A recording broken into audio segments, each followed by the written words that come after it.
Assalamualaikum anak-anak. Jadi di sini kita akan mempelajari bagaimana kisah awal Nabi Muhammad menerima wahyu pertamanya di bulan Ramadan. Nah, mengenai bulan Ramadan menjadi bulan yang mulia bagi umat Islam di seluruh dunia. Salah satunya bertepatan dengan peristiwa Nuzulul Quran, yaitu peristiwa pertama kali diturunkannya wahyu Allah berupa Al-Quran di bumi kepada Nabi Muhammad. Dalam peristiwa Nuzulul Quran, Nabi Muhammad yang tengah menyepi di Gua Hiro mendapatkan wahyu pertamanya, yaitu Al-Quran Surah Al-Alaq ayat 1-5. Sejak saat itu, sepanjang lebih dari 22 tahun, Al-Quran turun secara bertahap untuk menjadi pedoman umat manusia. Turunnya wahyu pertama yang diterima Nabi Muhammad terjadi di Gua Hiro, tepatnya pada tanggal 17 Ramadan 13 tahun sebelum Hijriah.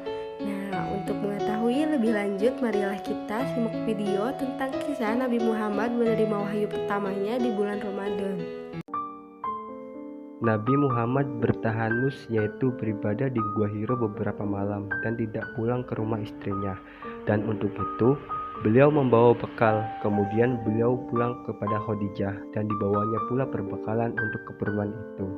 Sehingga datang kepada beliau al-haq, kebenaran wahyu pada waktu beliau berada di Gua Hiro. Maka datanglah kepada beliau malaikat dan berkata, "Bacalah." Aku tidak bisa membaca.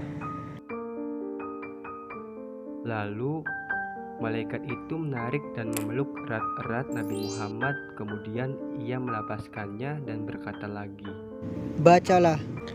Aku tidak bisa membaca. Lalu malaikat itu menarik dan memeluk erat-erat Nabi Muhammad. Kemudian ia melepaskannya dan berkata lagi, "Bacalah." Aku tidak bisa membaca. Lalu malaikat itu menarik dan memeluk erat-erat Nabi Muhammad. Kemudian ia melepaskannya dan berkata lagi, Bacalah dengan menyebut nama Tuhanmu yang menciptakan. Dia telah menciptakan manusia dari segumpal darah. Bacalah, dan Tuhanmulah yang maha pemurah, yang mengajar manusia dengan perantaran kolam, pena. Dia mengajar kepada manusia apa yang tidak diketahuinya. Nabi Muhammad pulang ke rumah istrinya Khadijah dengan hati gemetar dan ketakutan. Ia memohon kepada Khadijah untuk menyelimuti dirinya. Khadijah pun menyelimuti Muhammad hingga hilanglah ketakutannya. Muhammad bercerita kepada Khadijah. Setelah menceritakan apa yang baru dialaminya, Nabi berkata, "Sesungguhnya aku mencemaskan diriku." Lalu Khadijah berkata, Sama sekali tidak. Demi Allah, Allah selamanya tidak akan menghinakan engkau.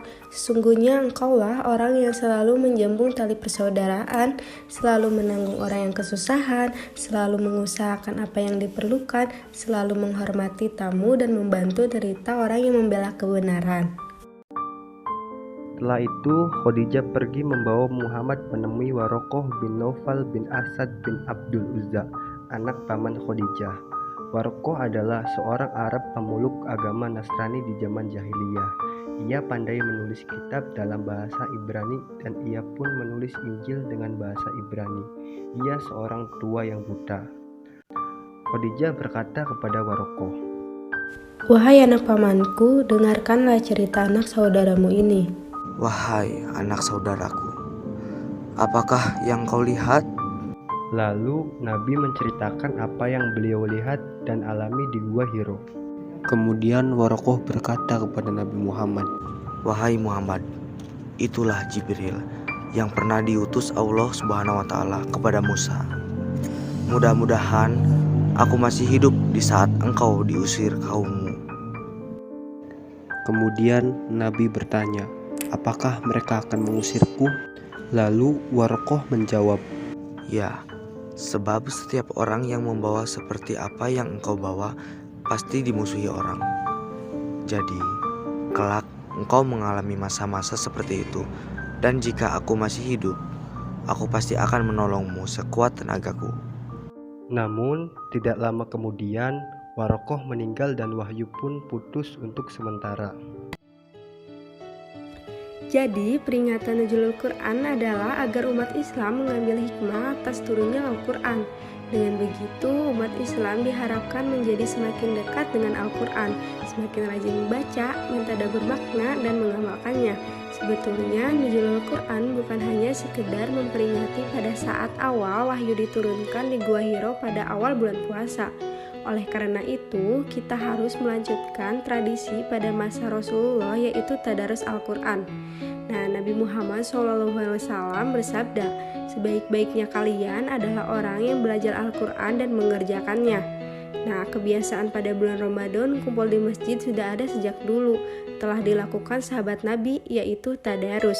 Dan itulah yang membuat Al-Quran terus terjaga sampai saat ini.